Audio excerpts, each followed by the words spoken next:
ಓಂ ನ ವಕ್ತುರಾತ್ಮೋಪದೇಶಾದಿತಿ ಚೇತ್ ಅಧ್ಯಾತ್ಮ ಸಂಬಂಧ ಭೂಮಾಹ್ಯಸ್ಮಿನ್ ಓಂ ಅಂತ ಸೂತ್ರ. ಇದಕ್ಕೆ ಸಂಬಂಧಿಸಿದಂತೆ ತತ್ವಪ್ರಕಾಶಕ ನಾವು ನೋಡಿ ಮುಗಿಸಿದ್ದೀವಿ. ಇನ್ನು ತತ್ತರ್ಕ ದೀಪಾವಳಿ ಮತ್ತು ತತ್ವ ಪ್ರದೀಪ ನೋಡಬೇಕು. ಅಲ್ಲೇನು ನೋಡಬೇಕಾದ ಬಹಳ ವಿಷಯ ಏನಿಲ್ಲ, ಅದನ್ನ ನೋಡ್ತಾನೆ ತತ್ವಪ್ರಕಾಶಕ ಟಿಪ್ಪಣಿಗೆ ಭಾವದೀಪ ಇತ್ಯಾದಿ ಕಡೆಗಳಲ್ಲಿ ಬಂದಿರುವಂತಹ ಒಂದೆರಡು ಟಿಪ್ಪಣಿ ವಿಷಯಗಳನ್ನು ಕೂಡ ಗಮನಿಸಬೇಕಷ್ಟೆ. ನಹಿ ಇಂದ್ರಸ್ಯ ಜೀವ ವಿಶೇಷಸ್ಯ ಸರ್ವಾಂತರ್ಯಾಮಿತ್ವಂ ವಿದ್ಯತೆ. ಇದು ಸತ್ತರ್ಕ ದೀಪಾವಳಿಯಲ್ಲಿ ಪದ್ಮನಾಭ ತೀರ್ಥರದು. ಅಲ್ಲಿ ಮೂಲದಲ್ಲಿರುವಂತಹ ಟೀಕಾದಲ್ಲಿ ಏನು ವಾಕ್ಯಗಳು ಬಂದಿವೆ ಅವೇ ವಾಕ್ಯಗಳು ಸತ್ತರ್ಕ ದೀಪಾವಳಿಯಲ್ಲಿ ಕೂಡ ಮೊದಲೇ ಕಂಡು ಬರ್ತವೆ. ಅದರಿಂದ ಅಲ್ಲಿ ಹೆಚ್ಚು ನೋಡಬೇಕಾದ್ದೇನಿಲ್ಲ. ತತ್ವ ಪ್ರದೀಪದಲ್ಲಿ ವಿಶ್ವಾಮಿತ್ರಸ್ಯ ಬೃಹತಿ ಸಹಸ್ರ ವಕ್ತು, ಅಲ್ಲಿ ನವಕ್ತು ಆತ್ಮೋಪದೇಶ ಅಂತಿದೆಯಲ್ಲ, ಅದಕ್ಕೆ ವ್ಯಾಖ್ಯಾನ ಮಾಡಿದ್ದು ತತ್ವ ಪ್ರದೀಪಕಾರರು. ವಕ್ತು ವಕ್ತ ಆದಂಥ ವಿಶ್ವಾಮಿತ್ರ ಏನಿದ್ದಾರೆ, ಬೃಹತಿ ಸಹಸ್ರವನ್ನು ಹೇಳಿದ ವಕ್ತ, ಅವರಿಗೆ ವಕ್ತು ಅರ್ಥೇ ವಕ್ತ ಇಂದ್ರ ಆತ್ಮಾನಂ ಪ್ರಾಣಂ ಉಪದೇಶತಿ. ಅಲ್ಲಿ ವಕ್ತು ಆತ್ಮೋಪದೇಶ ಅಂತಿದೆ. ವಕ್ತುವಾದ ವಿಶ್ವಾಮಿತ್ರನಿಗೆ ವಕ್ತ ಆದಂಥ ಇಂದ್ರ, ಅವನ ವಿಶ್ವಾಮಿತ್ರನಿಗಾಗಿ ವಕ್ತು ಅರ್ಥ ಅಂದ್ರೆ ಅವನ ಉದ್ದೇಶದಿಂದ ಅರ್ಥ, ಅವನಿಗೆ ಜ್ಞಾನ ಕೊಡುವುದಕ್ಕಾಗಿ. ವಕ್ತ ಅನ್ನೋ ಶಬ್ದಕ್ಕೆ ಹೀಗೆ ಎರಡು ಕೂಡ ಅರ್ಥ. ವಕ್ತು ಆತ್ಮೋಪದೇಶ ಅಂತಂದ್ರೆ ವಕ್ತೃವನ್ನು ಕುರಿತು ಆತ್ಮೋಪದೇಶ, ವಕ್ತುವನ್ನು ಕುರಿತು ಅಂತನೂ ಅರ್ಥ. ವಕ್ತೃವಾದ ಇಂದ್ರನ ಕರ್ತೃವಾದ ಇಂದ್ರ ಕರ್ತೃಕವಾದ ಆತ್ಮೋಪದೇಶ ಅಂತ, ಹೀಗೆ ಎರಡು ಕೂಡ ಅರ್ಥ ತ್ರಿವಿಕ್ರಮ ಪಂಡಿತರು ಅಭಿಪ್ರಾಯಪಟ್ಟಿದ್ದಾರೆ. ಅದರಿಂದ ವಕ್ತು ಅನ್ನೋದು ಷಷ್ಠಿ ವಿಭಕ್ತಿ, ಅದಕ್ಕೆ ವಿಶ್ವಾಮಿತ್ರ ಅಂತ ಅರ್ಥ. ಅದನ್ನೇ ವಕ್ತು ಅನ್ನೋ ಷಷ್ಠಿ ವಿಭಕ್ತಿಗೆ ಕರ್ತ ಅಂತನೂ ಅರ್ಥ ಮಾಡ್ಬೋದು. ಆವಾಗ ಅವನು ಇಂದ್ರ ಆತ್ಮಾನು ಪ್ರಾಣ ಉಪದೇಶತಿ, ಪ್ರಾಣೋವ ಅಹಮಸ್ಪೃಶೆ ಇತ್ಯಾದಿನ. ಅದಕ್ಕೆ ಉತ್ತರ ಬಹು ಅಧ್ಯಾತ್ಮ ಸಂಬಂಧ ಕ್ಷೇತ್ರ ವಿದ್ಯತೆ ಅಂತ ಹೀಗೆ ಉತ್ತರ ಕೊಟ್ಟಿದ್ದಾರೆ. ಅಧ್ಯಾತ್ಮ ಅಂದ್ರೆ ಯಾರು? ಅಧಿಕಾತ್ಮನಾದ ಪರಮಾತ್ಮನ. ಅಧಿಕಶ್ಚಾಸೋ ಆತ್ಮಾಚ ಅಧ್ಯಾತ್ಮ. ಆ ಅಧಿಕಾತ್ಮನಾದ ಪರಮಾತ್ಮನ ಬಹು ಸಂಬಂಧ. ಅದನ್ನು ವಿಗ್ರಹ ಹೇಗೆ ಮಾಡಬೇಕು? ಅಧಿಕಶ್ಚಾಸೋ ಆತ್ಮಾಚ ಅಧ್ಯಾತ್ಮ, ಅಧ್ಯಾತ್ಮನಃ ಸಂಬಂಧ ಅಧ್ಯಾತ್ಮ ಸಂಬಂಧ, ಬಹುಶ್ಚಾಸೋ ಅಧ್ಯಾತ್ಮ ಸಂಬಂಧಶ್ಚ ಅಂತ ಈಗ ಅದರ ತಾತ್ಪರ್ಯ. ಸಂಬಂಧ ಅಂತ, ಆ ಸಂಬಂಧಕ್ಕೆ ಬಹು ಅಂತರೋದು ವಿಶೇಷಣ. ಇದು ಈ ವಾಕ್ಯದಲ್ಲಿ ಕೇಳಿ ಬರ್ತಾ ಇದೆ. ನ ಅನ್ಯಸ್ಯ, ಪರಮಾತ್ಮನಿಗೆ ಇದು ಕಂಡು ಬರ್ತಾ ಇದೆ ಹೊರತು ಬೇರೆ ಯಾರಿಗೂ ಇದು ಕಂಡು ಬರ್ತಿಲ್ಲ. ಸ್ವಾತಂತ್ರ್ಯನ ಸರ್ವಜೀವ ಸಂಬಂಧ ಅಯುಕ್ತೇ, ಉಳಿದ ಇಂದ್ರಾದಿಗಳಿಗೆ ತಾವೇ ಸ್ವತಂತ್ರರಾಗಿ ಅವರು ಸರ್ವಜೀವರ ಸಂಬಂಧವನ್ನ ಅವರಿಗೆ ಹೊಂದಲಿಕ್ಕೆ ಸಾಧ್ಯ ಇಲ್ಲ. ಇಂದ್ರನಿಗಂತೂ ಸರ್ವತ್ರ ವ್ಯಾಪ್ತಿ ಇಲ್ಲೇ ಇಲ್ಲ. ಮುಖ್ಯ ಪ್ರಾಣನು ಕೂಡ ಬ್ರಹ್ಮಾಂಡದೊಳಗೆಲ್ಲ ವ್ಯಾಪ್ತಿ ಉಳ್ಳವನಾದ್ರೂ ಅವನಿಗೆ ಭಗವಂತನ ಮೂಲಕನೇ ಅದು ಬಂದಿದೆ ಹೊರತು ಬೇರೆ ಯಾರಿಂದಲೂ ಬಂದಿಲ್ಲ. ಅಥವಾ ಇನ್ನೊಂದು ವ್ಯಾಖ್ಯಾನ ಇದೆಯಲ್ಲ, ಇದೆಲ್ಲ ಐತರೇಯ ಭಾಷ್ಯದ ಉಪನಿಷತ್ತಿಗೆ ಅನುಸಾರವಾದ ವ್ಯಾಖ್ಯಾನ ಇದು.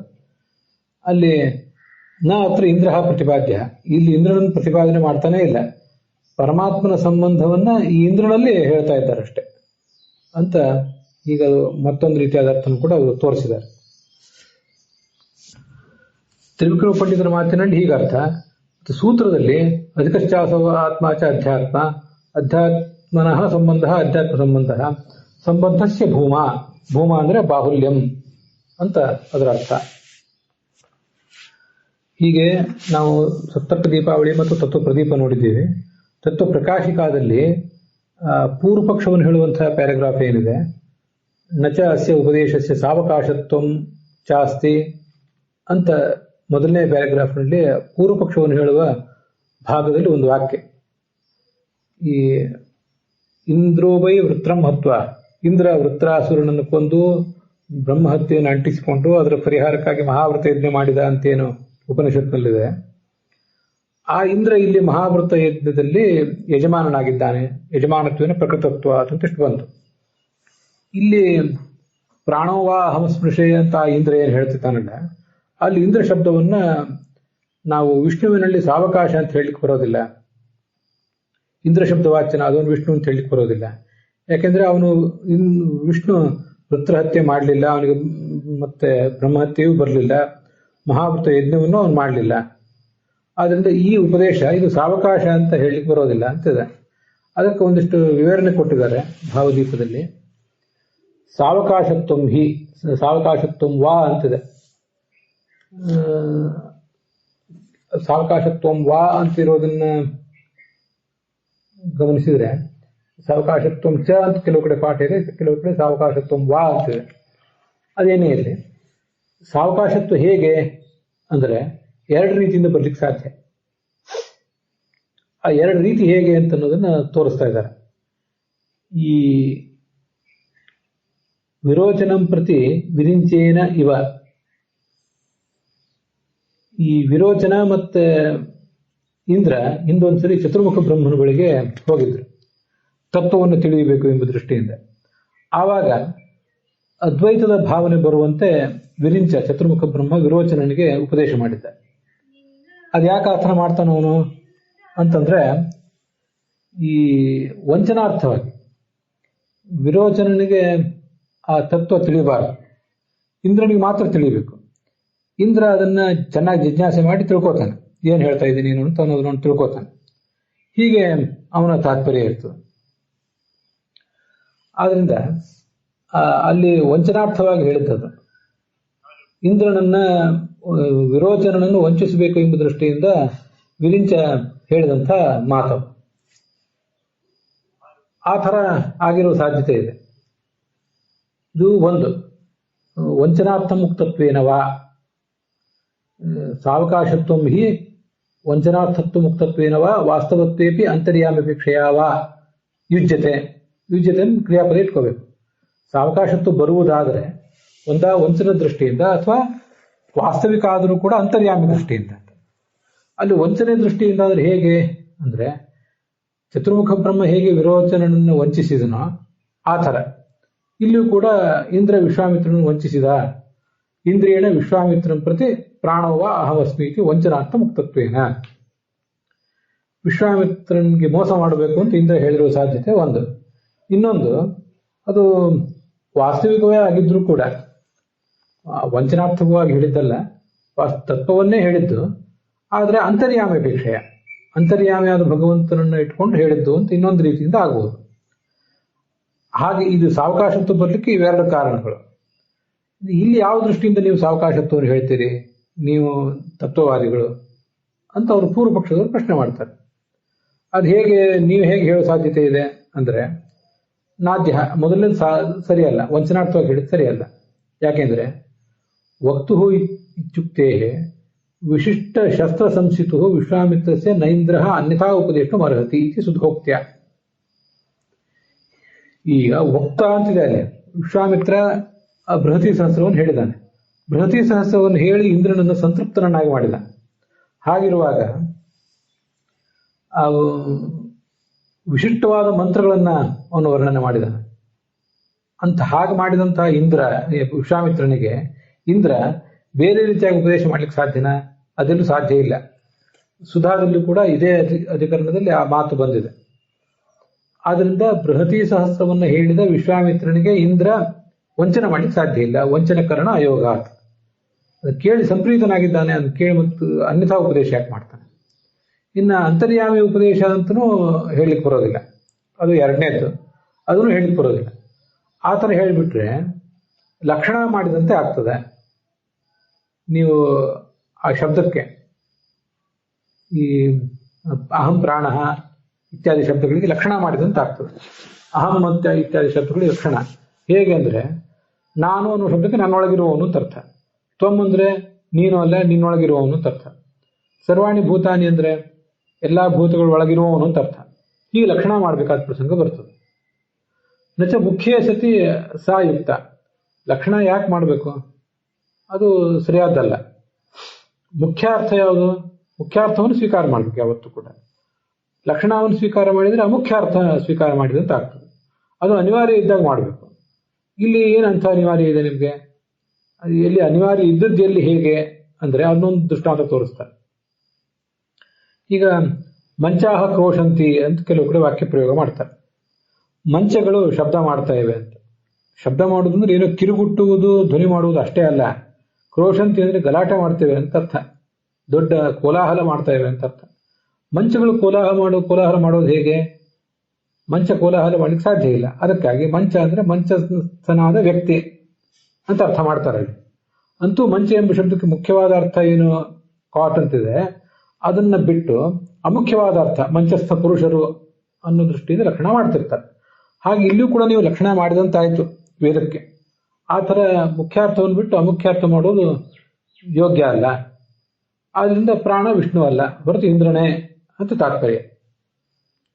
ಇಲ್ಲಿ ಮಂಚಾಕ್ರೋಶಂತಿ ಅನ್ನೋ ಒಂದು ಉದಾಹರಣೆ ಅವ್ರು ಕೊಟ್ಟಿದಾರಲ್ಲ, ಆ ಉದಾಹರಣೆ ನಮಗೆ ಅಷ್ಟು ಫೆಮಿಲಿಯರ್ ಅಲ್ಲ. ಅದಕ್ಕಾಗಿ ಒಂದು ಬೇರೆ ಉದಾಹರಣೆ ಬೇಕು ಅಂತಂದ್ರೆ, ಆ ಲಾಸ್ಟ್ ಬೆಂಚಿಗೆ ಇನ್ನೂ ಸಪ್ಲೈ ಆಗಿಲ್ಲ ಅಂತೇಳಿ ಪರೀಕ್ಷೆ ನಡೀತಾ ಇದೆ. ಒಂದು 10 ಬೆಂಚ್ಗಳಿವೆ. ಮೊದಲನೇ ಬೆಂಚಿಗೆಲ್ಲ ಪೇಪರ್ ಕೊಟ್ಟಾಯ್ತು, ಲಾಸ್ಟ್ ಬೆಂಚಿಗೆ ಇನ್ನೂ ಪೇಪರ್ ಕೊಟ್ಟಾಗಿಲ್ಲ ಅಂತ ಹೇಳ್ತಾರೆ. ಬೆಂಚಿಗೆ ಪೇಪರಿಂದ ಏನು ಉಪಯೋಗ ಇಲ್ಲ, ಬೆಂಚ್ ಪೇಪರ್ ತೊಗೊಂಡು ಏನು ಮಾಡೋದು ಇಲ್ಲ. ಆದರೆ ನೀವು ಕ್ವೆಶ್ಚನ್ ಪೇಪರ್ಸ್ ಆಗಲಿ ಆನ್ಸರ್ ಪೇಪರ್ಸ್ ಆಗಲಿ ಆ ಬೆಂಚಿನಲ್ಲಿ ಕೂತಿರುವ ವ್ಯಕ್ತಿಗಳಿಗೆ ಹೇಳಬೇಕು. ಲಾಸ್ಟ್ ಬೆಂಚಿನಲ್ಲಿ ಕೂತಿರುವ ವ್ಯಕ್ತಿಗಳಿಗೆ ಅಂತಿಷ್ಟೆಲ್ಲ ಲಾಂಗ್ ಆಗಿ ಹೇಳುವುದನ್ನ ಅವಾಯ್ಡ್ ಮಾಡ್ಲಿಕ್ಕೋಸ್ಕರ ಲಾಸ್ಟ್ ಬೆಂಚು ಮೊದಲನೇ ಬೆಂಚು ಅಂತ ಹೀಗೆ ಅವರನ್ನ ಹೇಳ್ತಿರ್ತಾರೆ. ಇದು ಬೇರೆ ಬೇರೆ ಭಾಷೆಗಳಲ್ಲಿ ಬೇರೆ ಬೇರೆ ಥರದ ಉದಾಹರಣೆಗಳಿರ್ತವೆ. ಮಂಚಾಕ್ರೋಶಂತಿ ಅನ್ನೋದನ್ನ ನಾವೇ ಮಾಡಿಲ್ಲದೆ ಇರಬಹುದು, ಇನ್ನೊಬ್ರು ಯಾರೋ ಆ ಥರ ಪ್ರಯೋಗ ಮಾಡ್ತಾರೆ. ನಾವು ಮಾಡಿದ ಒಂದು ಪ್ರಯೋಗವನ್ನು ಈ ಥರ ದೃಷ್ಟಾಂತವನ್ನಾಗಿ ತಗೊಳ್ಬೇಕು. ಅಂತೂ ಲಕ್ಷಣ ಮಾಡಿದರೆ ಅದು ಅಮುಖ್ಯಾರ್ಥ ಆಗ್ತದೆ, ಅದು ಮುಖ್ಯಾರ್ಥವನ್ನು ತ್ಯಾಗ ಮಾಡಿದಂತ ಆಗ್ತದೆ. ಅದೊಂದು ಯಾವತ್ತು ಮೈನಸ್ ಪಾಯಿಂಟ್. ಅದು ತೀರಾ ಅನಿವಾರ್ಯ ಇದ್ದಾಗ ಮಾತ್ರ ಆ ಥರ ಮಾಡಬೇಕು ಅಂತ ಅದರ ತಾತ್ಪರ್ಯ. ಇಷ್ಟೆಲ್ಲ ಅಲ್ಲಿ ಕಂಡು ಬರ್ತದೆ.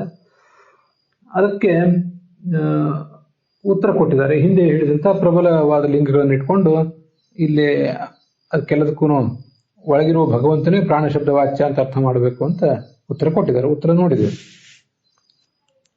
ಲಕ್ಷಣ ಮಾಡಬಾರದು ಅಂತ ನೀವು ಹೇಳಿ ಅಭಿಪ್ರಾಯ ಪಡ್ತೀವಿ. ಆದರೆ ಪ್ರಾಣೋವಾ ಅಹಮಸ್ಪೃಶೆ ಅಂತ ಅನ್ನೋದಕ್ಕೆ ಇಂದ್ರನೇ ಪ್ರಾಣ ಅಂತ ಏನೋ ಮಾಡ್ತೇನೆ. ಆದರೆ ವಿಶ್ವಾಮಿತ್ರನೂ ಪ್ರಾಣನಾಗಿದ್ದಾನೆ ಅನ್ನೋ ಅಭಿಪ್ರಾಯ ನಮ್ಮ ಎದುರಾಳಿಗಳಿಗಾದರೂ ಸ್ವೀಕಾರಕ್ಕೆ ಯೋಗ್ಯ ಆಗ್ತದ? ಪ್ರಾಣ ಮತ್ತೆ ಪ್ರಾಣ ಸರ್ವಾಣಿ ಭೂತಾನಿ, ಎಲ್ಲ ಜೀವರು ಪ್ರಾಣರು ಅನ್ನೋ ಅಭಿಪ್ರಾಯ ಮುಂದಿನ ಸ್ಟೇಟ್ಮೆಂಟ್, ಅದರಿಂದ ಸಿಗುವಂತಹ ಅರ್ಥ ಅದೆಲ್ಲರಿಗೂ ಸ್ವೀಕಾರಕ್ಕೆ ಯೋಗ್ಯ ಆಗ್ತದ? ಇಲ್ವಲ್ಲ. ಆ ಮುಂದಿನ ಮಾತುಗಳಿಗಾದ್ರೂ ಮತ್ತು ನೀವು ಅಂತರ್ಯಾಮಿ ಅಂತ ಅರ್ಥ ಮಾಡಲೇಬೇಕಲ್ಲ. ಮುಂದಿನ ಮಾತುಗಳಿಗೆ ನಿನ್ನಲ್ಲಿ ಅಂತರ್ಯಾಮಿಯಾದ ಭಗವಂತ ಇದ್ದಾನೆ, ಎಲ್ಲ ಅಂತರ್ಯಾಮಿಯಾದ ಭಗವಂತನೇ ಪ್ರಾಣ, ಎಲ್ಲ ಜೀವರಲ್ಲೂ ಅಂತರ್ಯಾಮಿಯಾದ ಭಗವಂತನೇ ಪ್ರಾಣ. ಹಾಗೆ ಎಲ್ಲ ಸೂರ್ಯನಲ್ಲಿ ಅಂತರ್ಯಾಮಿಯಾದವನು ಪ್ರಾಣ. ಪ್ರಾಣೋಶೇಷ ಯಯೇಷ ತಪತಿ, ಯಾರು ಇಲ್ಲಿ ಆಕಾಶದಲ್ಲಿ ಬೆಳಗ್ತಾ ಇದ್ದಾನೋ ಅವನು ಪ್ರಾಣ, ಅಂದ್ರೆ ಅವನಲ್ಲಿ ಆ ಸೂರ್ಯನಲ್ಲಿ ಪ್ರಾಣ ಇದ್ದಾನೆ. ಸ ಏತೇನ ರೂಪೇಣ ಸರ್ವಾಹ ದಿಶಃ ವಿಷ್ಟೋಸ್ಮಿ, ನಾನು ಈ ರೂಪದಿಂದ, ನೋಡಿ ಮುಂದಿನ ಮಾತು, ಸ ಏತೇನ ರೂಪೇಣ ಸರ್ವಾಹ ದಿಶಃ ವಿಷ್ಟೋಸ್ಮಿ, ಇದೊಂದು ರೂಪದಿಂದ ನಾನು ಎಲ್ಲಾ ದಿಕ್ಕುಗಳನ್ನು, ಅಂದ್ರೆ ದಿಕ್ಕು ಅಂದ್ರೆ ಇಲ್ಲಿ ದಕ್ಷಿಣ ಪೂರ್ವ ಈ ತರ ದಿಕ್ಕುಗಳಲ್ಲ, ಎಲ್ಲ ಪ್ರದೇಶಗಳನ್ನು ಅಂತ ಅದಕ್ಕೆ ತಾತ್ಪರ್ಯ. ಎಲ್ಲ ಸಮಸ್ತ ಆಕಾಶವನ್ನು ಕೂಡ ವಿಷ್ಟೋಸ್ಮಿ ಪ್ರವೇಶ ಮಾಡಿದ್ದೇನೆ.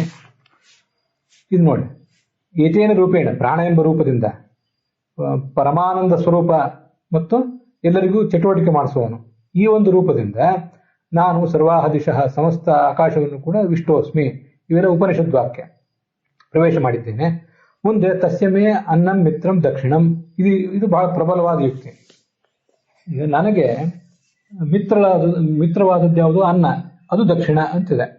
ಇದಕ್ಕೇನು ಅರ್ಥ ಮಾಡ್ತೀರಿ ನೀವು? ಇದು ನಪುಂಸಕಲಿಂಗದಲ್ಲಿದೆ. ಅಲ್ಲಿ ಮಿತ್ರ ಅನ್ನೋದನ್ನ ಹೇಗೊಂದು ಹೊಂದಿಸಬಹುದು. ದಕ್ಷಿಣಂ ಅಂತ ನಪುಂಸಕಲಿಂಗದಲ್ಲಿ ಏನಿದೆ ಅದನ್ನ ದಕ್ಷಿಣ ಅಂತ ಅರ್ಥ ಮಾಡ್ತಾರೆ. ಅದು ಭಗವಂತನ ಪತ್ನಿಯಾದ ಲಕ್ಷ್ಮೀದೇವಿ ಅಂತ ಹೇಳೋದು. ಮೇ ಅನ್ನಂ, ನನ್ನ ಪತ್ನಿಯಾದ, ಮಿತ್ರಂ ನನಗೆ ಮಿತ್ರಳಾದ, ದಕ್ಷಿಣ ಶಬ್ದವಾಚ್ಯಳಾದ ಲಕ್ಷ್ಮೀದೇವಿಯು, ತಸ್ಯ ಮೇ ಅಂಥ ನನಗೆ ಎಲ್ಲಾ ಕಡೆ ಎಲ್ಲಾ ದಿಕ್ಕುಗಳಲ್ಲಿ ವ್ಯಾಪ್ತನಾದ ಸೂರ್ಯನಲ್ಲಿರುವ, ನಿನ್ನೊಳಗಿರುವ, ಇಂದ್ರನೊಳಗಿರುವ ಎಲ್ಲ ಪ್ರಾಣಿಗಳೊಳಗೂ ಇರುವಂತಹ ನನಗೆ ಅನ್ನ ಅಂದ್ರೆ ಪತ್ನಿ ಯಾರು? ಮಿತ್ರಳಾದಂತಹ ದಕ್ಷಿಣಾದೇವಿ ಅಂತ ಇಷ್ಟು ಅರ್ಥ ಹೇಳಿದ್ದಾರೆ. ಇದೊಂದು ಮುಂದೆ ಶಬ್ದ ಬಂದಿದೆ. ಇಲ್ಲಿ ಇಂದ್ರನನ್ನೇ ನಾವು ಪ್ರಾಣ ಅಂತ ಇಟ್ಕೊಂಡ್ರೆ ಆ ಇಂದ್ರನಿಗೆ ದಕ್ಷಿಣಾದೇವಿ ಪತ್ನಿಯಾಗಿದ್ದಾಳ? ಇಲ್ಲ, ಇದೆಲ್ಲ ಮುಂದೆ ಬಂದಿದೆ. ಅದನ್ನೇ ಟೀಕಾದಲ್ಲೂ ಕೂಡ ಬಹುದೇ ಜೀವ ವಿಶೇಷಸ್ಯ, ಒಬ್ಬ ಸಾಮಾನ್ಯ ಜೀವ ಅವನು, ಆ ಇಂದ್ರ ಅಂತ ಅವನಿಗೆ ಇಂಥ ಎಲ್ಲವನ್ನೂ ಹೇಳಲಿಕ್ಕೆ ಬರ್ತದ? ಹೇಳಲಿಕ್ಕೆ ಬರೋದಿಲ್ಲ ಅಂತ ಜಯತೀರ್ಥ ಟೀಕಾದಲ್ಲಿ ಮತ್ತೆ ಬೇರೆ ಬೇರೆ ಟೀಕಾಗಳಲ್ಲೆಲ್ಲ ಕೂಡ ಅಂಥದೇ ಶಬ್ದ ಬಂದಿದೆ. ಈ ನಹಿ ಇಂದ್ರಸ್ಯ ಜೀವ ವಿಶೇಷಸ್ಯ ಸರ್ವಾಂತರ್ಯಾಮಿತ್ವಂ ಯುಜ್ಯತೆ. ಸತ್ತರ್ಕ ದೀಪಾವಳಿ ಇವತ್ತಾನೆ ನೋಡಿದೆ. ಜೀವ ವಿಶೇಷ ಅಂದ್ರೆ ಒಬ್ಬ ಜೀವ ಅಂತ ಅರ್ಥ. ಜೀವ ವಿಶೇಷ ಅಂದ್ರೆ ತುಂಬಾ ವಿಶಿಷ್ಟನಾದ ಜೀವ ಅಂತ ಅರ್ಥ ಅಲ್ಲ. ಇಲ್ಲಿ ಜೀವ ವಿಶೇಷ ಅಂತಂದ್ರೆ ಒಬ್ಬ ಜೀವ, ಎಲ್ಲರಲ್ಲೂ ಅತ್ಯಂತ ಶ್ರೇಷ್ಠ ಜೀವ ಏನಲ್ಲ, ಅನೇಕ ಜೀವರಲ್ಲಿ ಇವನೊಬ್ಬ. ತನಕ್ಕಿಂತ ಕೆಳಗಿನವರಿಗಿಂತ ಇವನು ಶ್ರೇಷ್ಠನಾಗಿರಬಹುದು. ಮತ್ತು ಜೀವ ವಿಶೇಷಸ್ಯ ಅಂದ್ರೆ ಸಂಸಾರದಲ್ಲಿ ಬದ್ಧನಾದ ಒಬ್ಬ ಜೀವ ಇವನು. ಅವನಿಗೆ ಸರ್ವ ಸ್ವಾತಂತ್ರ್ಯ ಇತ್ಯಾದಿ ಇದೆಯಾ? ಅದ್ಯಾವುದು ಕೂಡ ಅವನಿಗೆ ಬರೋದಿಲ್ಲ. ಆದ್ರಿಂದ ಇವು ಮುಂದಿನ ಯಾವ ಲಕ್ಷಣವೂ ಬರೋದಿಲ್ಲ. ಸರ್ವಗತತ್ವವೂ ಬರೋದಿಲ್ಲ, ಲಕ್ಷ್ಮೀಪತಿತ್ವವೂ ಬರೋದಿಲ್ಲ. ಹೀಗೆಲ್ಲ ಅನುಪಪತ್ತಿ ಇದೆ. ಆದ್ರಿಂದ ಲಕ್ಷಣ ಮಾಡಬೇಕಾದ್ದು ಅನಿವಾರ್ಯ ಅಂತ ಅದರ ಅರ್ಥ. ಮತ್ತೆ ಬಹಳ ಪ್ರಧಾನವಾಗಿ ನಂದೊಂದು ಆಲೋಚನೆ ಏನಿದೆ ಅಂದ್ರೆ, ನೀವು ಶಕ್ತಿ ವೃತ್ತಿಯಿಂದ ಅರ್ಥ ಮಾಡುವುದು, ಲಕ್ಷಣಾ ವೃತ್ತಿಯಿಂದ ಅರ್ಥ ಮಾಡುವುದು ಅಂತ ಏನು ಹೇಳ್ತಿರಲ್ಲ, ಅದಕ್ಕೆ ಉದಾಹರಣೆ ಏನು ಹೇಳ್ತೀರಿ? ಗಂಗಾ ಎಂಬ ಘೋಷ ಅಂತ ಹೇಳ್ತೀರಿ. ಗಂಗಾ ನದಿಯಲ್ಲಿ ಹಳ್ಳಿ ಇದೆ ಅಂತ. ಗಂಗಾ ಎಂಬ ಶಬ್ದಕ್ಕೆ ನದಿ ಅಂತ ಅರ್ಥ, ಅದರಲ್ಲಿ ಹಳ್ಳಿ ಇರೋದು ಸಾಧ್ಯ ಇಲ್ಲ. ಅದರಿಂದ ಗಂಗಾ ಎಂಬ ಶಬ್ದಕ್ಕೆ ಗಂಗಾ ತೀರ ಅಂತ ಅರ್ಥ ಮಾಡಬೇಕು ಅಂತ ಇದು ಲಕ್ಷಣಕ್ಕೆ ಉದಾಹರಣೆ ಪ್ರಸಿದ್ಧವಾದ. ಮಂಚಾಕ್ರೋಶ ಅಂತ ಇವೆಲ್ಲ. ಮಂಚ ಅಂದ್ರೆ ಕೇವಲ ಒಂದು ಮರದ ಅಥವಾ ಕಬ್ಬಿಣದ ಮಂಚ ಅಂತ ಅರ್ಥ. ಮಂಚದಲ್ಲಿರುವ ವ್ಯಕ್ತಿ ಅಂತ ಕೋಶದಲ್ಲಿ ಅದಕ್ಕೆ ಅರ್ಥ ಇಲ್ಲ. ಇದಂತೂ ಒಂದು ಯಾವುದೋ ಕೋಶವನ್ನು ನಾವು ಬೇಸಾಗಿಟ್ಕೊಂಡು ಆ ಕೋಶದ ದೃಷ್ಟಿಯಿಂದ ಮಂಚ ಎಂಬ ಶಬ್ದಕ್ಕೆ ಏನರ್ಥ, ಗಂಗಾ ಎಂಬ ಶಬ್ದಕ್ಕೆ ಏನರ್ಥ, ಸಿಂಹ ಎಂಬ ಶಬ್ದಕ್ಕೆ ಏನರ್ಥ? ಸಿಂಹ ಅಂದ್ರೆ ಒಂದು ಪ್ರಾಣಿ ಅಂತ ಅರ್ಥ ಅಂತ ನಾವೆಲ್ಲ ಅರ್ಥ ಇಟ್ಕೊಂಡು ಸಿಂಹವೇ ವ್ಯಕ್ತಿಯಾಗೋದು ಸಾಧ್ಯ ಇಲ್ಲ, ಗಂಗಾ ನದಿ ಪ್ರವಾಹದಲ್ಲಿ ಹಳ್ಳಿ ಇರೋದು ಸಾಧ್ಯ ಇಲ್ಲ, ಮಂಚವೇ ಕೂಗಾಡೋದು ಸಾಧ್ಯ ಇಲ್ಲ. ಆದ್ರಿಂದ ಲಕ್ಷಣ ಮಾಡಬೇಕು, ಅನಿವಾರ್ಯವಾಗಿ ಲಕ್ಷಣ ಮಾಡಬೇಕು ಅಂತ ನಾವೆಲ್ಲ ತಿಳ್ಕೊತೀವಿ. ಆದರೆ ಕೋಶಗಳನ್ನು ಅವಲಂಬಿಸುವುದು, ನೀವು ಯಾವುದೋ ಒಂದು ಕೋಶವನ್ನು ಅವಲಂಬಿಸಿ ಅರ್ಥ ಮಾಡೋದೇನಿದೆಯಲ್ಲ, ನಿಮಗೆ ಸಿಕ್ಕ ಕೋಶವನ್ನು ಅವಲಂಬಿಸ್ತೀರಿ. ವಸ್ತುತಃ ಲಕ್ಷಣ ಮತ್ತು ಶಕ್ತಿ ಅಂತನ್ನುವುದೇ ಬಹಳ ಅದೊಂದು ಸಾಪೇಕ್ಷ. ಅದು ಯಾಕೆ ಹಾಗೆ ಹೇಳ್ತಿದ್ದೀನಿ ಅಂತಂದ್ರೆ, ಈಗ ನಾವು ಕೋಶಗಳೇನಿವೆ, ಕೋಶಗಳನ್ನು ಮತ್ತೆ ಡೆವಲಪ್ ಮಾಡ್ತಾ ಹೋಗ್ತಾರಲ್ಲ, ಅಪ್ಗ್ರೇಡ್ ಮಾಡ್ತಾ ಹೋಗ್ತಾರೆ, ಅಪ್ಡೇಟ್ ಮಾಡ್ತಾ ಹೋಗ್ತಾರಲ್ಲ. ಇವತ್ತಿನ ಕಾಲದಲ್ಲಿ ಲಕ್ಷಣ ವೃತ್ತಿಯಿಂದ ಲಭ್ಯವಾದ ಅರ್ಥ ಅಂತ ಅನ್ನೋದು ಮುಂದೊಂದು ಹಂತದಲ್ಲಿ ಕೋಶದಲ್ಲಿ ಸೇರಿ ಹೋಗ್ತದೆ. ಆದ್ರಿಂದ ನೀವು ಆವಾಗ ಕೋಶದಲ್ಲಿ ಅದು ಸೇರಿ ಹೋದ್ಮೇಲೆ ಅದನ್ನು ಶಕ್ತಿ ವೃತ್ತಿಯಿಂದ ಲಭ್ಯವಾದ ಅಂತ ಹೇಳಬೇಕಾಗ್ತದೆ. ಇದು ನನ್ನ ವಿಶ್ಲೇಷಣೆ. ನೀವು ಇವತ್ತಿನ ಕೋಶದಲ್ಲಿ ಅಂತ ಅನೇಕ ಶಬ್ದಗಳನ್ನು ತೆಗೆದು ನೋಡಿದರೆ ಅಲ್ಲಿ ಅವೆಲ್ಲ ಅರ್ಥಗಳು ಅಲ್ಲಿ ಕಾಣಿಸ್ತವೆ. ಆ ಥರದ್ದು ಅವನ್ನ ನಾವು ಕನ್ನಡ ಭಾಷೆಯಲ್ಲಿ ಮತ್ತೆ ಯಾವುದು ಸಂಸ್ಕೃತ ಭಾಷೆಯಲ್ಲಿ ಇದನ್ನ ಕೋಶ ಅಂತ ನಾವು ತಿಳ್ಕೊಂಡಿರ್ತೀವಿ. ಕೋಶದಿಂದ ಲಭ್ಯವಾದ ಅರ್ಥ ಇದು, ಇನ್ನೊಂದು ಅರ್ಥ ಲಕ್ಷಣಾವೃತ್ತಿಯಿಂದ. ಅದೇ ಕೋಶವನ್ನು ಹೆಚ್ಚು ಡೆವಲಪ್ ಆಗಿ ಮಾಡಿರುವಂಥದ್ದು, ಅಪ್ಡೇಟ್ ಮಾಡಿರುವಂಥ ಕೋಶಗಳು ಇಂಗ್ಲಿಷ್ ಕೋಶಗಳು. ಅದರಲ್ಲಿ ತೆಗೆದು ನೋಡಿದರೆ ಅವರೊಂದು ಬೇರೆ ಅರ್ಥ ಬರೆದಿರ್ತಾರೆ. ಲಕ್ಷಣಾವೃತ್ತಿಯಿಂದ ಲಭ್ಯವಾದ ಅರ್ಥವನ್ನು ಅವ್ರು ಕೋಶದಲ್ಲೇ ಸೇರಿಸಿಬಿಟ್ಟಿರ್ತಾರೆ. ಮತ್ತು ಹಾಗಾದ್ರೆ ಶಕ್ತಿ ಯಾವುದು, ಲಕ್ಷಣ ಯಾವುದು? ಅದು ತುಂಬ ಸಾಪೇಕ್ಷ ಅದು. ಆದ್ರಿಂದಲೇ ನಮ್ಮದು ವ್ಯಾಸ ನಿರುಕ್ತ, ವ್ಯಾಸಕೋಶ ಮೊದಲಾದ ಕೋಶಗಳೇ ಬೇರೆ ಇದೆ ನಮ್ಮದು. ಅಲ್ಲಿರುವಂತಹ ಅರ್ಥವನ್ನು ಹೇಳ್ತೀವಿ, ಅಲ್ಲಿರುವ ಅರ್ಥವನ್ನು ಹೇಳಿದ್ರಿಂದ ಈ ಮುಖ್ಯ ಅಮುಖ್ಯ ಅನ್ನೋ ಪ್ರಶ್ನೆವೇ ನಮಗಿಲ್ಲ. ಅದೆಲ್ಲ ತುಂಬಾ ಬೇಸಿಕ್ ಪ್ರಶ್ನೆ ಅದು.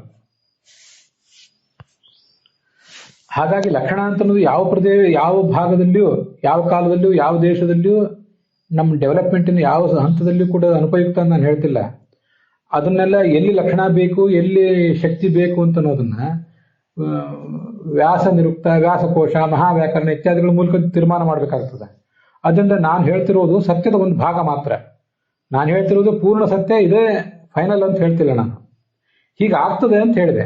ನೀವು ಯಾವುದೋ ತಿಳ್ಕೊಂಡಿರ್ತೀರಿ, ಅಮುಖ್ಯ ಅಂತ ನೀವು ತಿಳ್ಕೊಂಡಿರ್ತೀರಿ, ಮುಖ್ಯ ಅಂತ ನೀವು ತಿಳ್ಕೊಂಡಿರ್ತೀರಿ. ಆದ್ರೆ ನೀವು ತಿಳ್ಕೊಂಡಿದ್ದೇ ಸರಿ ಆಗೋದಿಲ್ಲ. ಯಾಕಂದ್ರೆ ನೀವು ಯಾವುದೋ ಕೋಶ, ಯಾವುದೋ ವ್ಯಾಕರಣ ನೋಡಿರ್ತೀರಿ.